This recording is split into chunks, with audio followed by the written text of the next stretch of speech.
Hi అండి, అందరికీ నమస్కారం. నేను మీ ఈశ్వర్ సాయి. అసలు ఏం జరుగుతుందండి? అసలు ఏమనుకుంటున్నారు మీ అందరూ? రకరకాలుగా ట్రోల్ చేస్తున్నారు, రకరకాలుగా మీడియా వాళ్ళు రకరకాలుగా ఇష్టం వచ్చినట్టు ఉన్నది లేనిది ఏది పడితే అది రాస్తున్నారు. అసలు ఏమనుకుంటున్నారు? నేను ఆల్రెడీ క్లియర్గా చెప్పాను కదండి. మేము తప్పు చేశాము. ఆ తప్పు ఏంటి?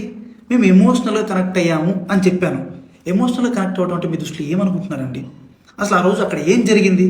మీకు తెలిసిన 10% మాత్రమే, 90% మీకు తెలియదు. ఆ రోజు ఏం జరిగిందో మీ అందరి ముందు నేను పెట్టబోతున్నాను. ఆ రోజు మార్నింగ్ నాకు షూట్ ఉంది. ఎర్లీ మార్నింగ్ 5:30 కల్లా మేము లొకేషన్కి స్టార్ట్ అయిపోతాం. నేను 4:15కి నా రూమ్లో లేచాను. ఆ టైంకి అసిస్టెంట్ అనే అతను నా వాష్రూమ్లో ఉండటం జరిగింది. నేనేం చేశాను? నేను మాధురి రూమ్కి వాష్రూమ్ యూజ్ చేసుకోవడానికి నేను వెళ్ళాను. ఆ టైంకి నాకు మాధురికి ఆ లీనియన్స్ ఉంది. మీకు ఆల్రెడీ చెప్పాను కదా, మేము ఎమోషనల్గా కనెక్ట్ అయ్యామని చెప్పి. నాకు మాధురికి ఆ లీనియన్స్ ఉంది కాబట్టి నేను ఆ రూమ్కి వెళ్ళి డోర్ నాక్ చేశాను. ఆమె రూమ్ డోర్ ఓపెన్ చేసింది.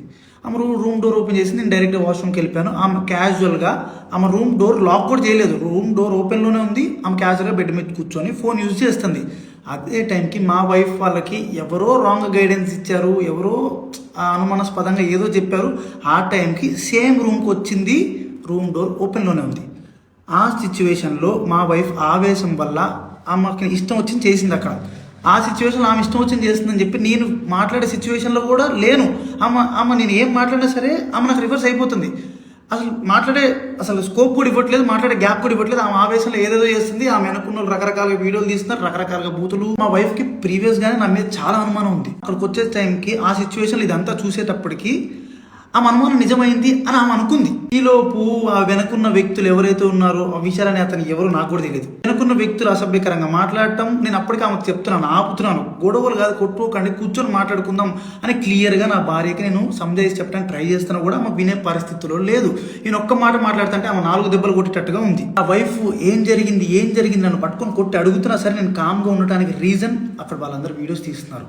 నేను ఏం చెప్తే ఏ రకంగా పోర్ట్రే అయ్యిద్దో తెలియదు. ఎక్స్ప్లెనేషన్ ఇవ్వడానికి నాకు స్కోప్ కూడా ఇవ్వలేదు. ఆల్రెడీ మీకు చెప్తున్నాను కదండి, మేమిద్దరం కనెక్ట్ అయ్యి జస్ట్ 2.5 months అయ్యిందని చెప్తున్నాను. మా మధ్య ఒకరికి లీనియన్స్ ఉంది తప్పితే అంతవరకు వెళ్ళే లీనియన్స్, అంతవరకు వెళ్ళే ర్యాపో మా ఇద్దరి మధ్యలో లేదు. మేము ఇమోషనల్గా కనెక్ట్ అయ్యాం, ఇమోషనల్గా మాట్లాడుకుంటాం అంతే తప్పితే మేము అంత దూరం మేము ఎప్పుడు వెళ్ళాలని కూడా మేము ఎప్పుడు అనుకోలేదు. అలాంటి క్యారెక్టర్ ఆ అమ్మాయిది అస్సలు కాదండి. అమ్మాయి చాలా రెస్పాన్సిబుల్ పర్సన్.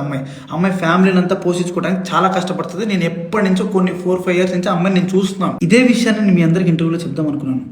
కానీ మా లీగల్ అడ్వైస్ ప్రకారం నేను ఎంతవరకు చెప్పాలో అంతవరకే చెప్పాను. అందులో కూడా నేను మీకు క్లియర్గా ఎక్స్ప్లెయిన్ చేశాను. మీ అందరికి 10% మాత్రమే తెలుసు, మిగతా 90% మీకు తెలియదు, మీరు చూడలేదు. ఇలాంటి సిచ్యువేషన్లోనే ఒక మనిషికి ప్యానిక్ అంటే ఏంటో అర్థమవుతుంది. ఆ సిచ్యువేషన్లో ఏం మాట్లాడితే ఎవరు ఎట్లా రిసీవ్ చేసుకుంటారు అనేది తెలియదు. నేను చాలా క్లియర్గా చెప్తున్నానండి, మా ఇద్దరి మధ్యలో ఎమోషనల్ బాండింగ్ తప్ప అంతకు మించి ఏం లేదు, ఏం జరగలేదు. నేను ఒక ఇల్లీగల్ రిలేషన్షిప్ అని దేనికని చెప్తున్నాను అంటే, ఒక పెళ్ళైన అబ్బాయి ఒక అమ్మాయితో ఎమోషనల్ కనెక్ట్ అవ్వటం అనేది కూడా ఇల్లీగల్ రిలేషన్షిప్ అనే పేరు, అక్రమ సంబంధం అనే పేరుతో నాకున్న సిచ్యువేషన్లో నాకు ఆ పదాలు తప్పితే నాకు వేరే ఏం రాలేదు. నాకు నేనున్న డిప్రెషన్కి. అమ్మ మాధురి, నీకు నా తరపు నుంచి, నా భార్య తరపు నుంచి, నా భార్య వెనుకున్న వాళ్ళ తరపు నుంచి నీకు క్షమాపణ కోరుకుంటున్నాను. నీకు సారీ, ప్లీజ్ అర్థం చేసుకో, ప్లీజ్. వాళ్ళకి ఏం తెలియకుండా వాళ్ళ నోటికి వచ్చినట్టు మాట్లాడినందుకు, వాళ్ళు వీడియో అప్లోడ్ చేసినందుకు, నీ మీద చేసుకున్నందుకు నేనైతే సారీ చెప్తున్నాను. సారీ.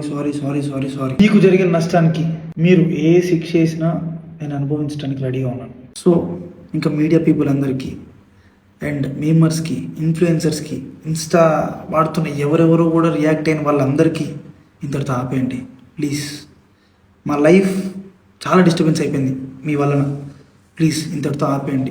పదే చెప్తున్నా, మేము చేసిన తప్పు ఎమోషనల్గా కనెక్ట్ అవ్వటం. ఆ ఒక్కటి తప్పు వల్లనే మీరు రకరకాలుగా పోర్ట్రే చేశారు, రకరకాలుగా జనాల్లో కన్వే చేసేసారు. ఇంతటితో ఆపేయండి ప్లీజ్.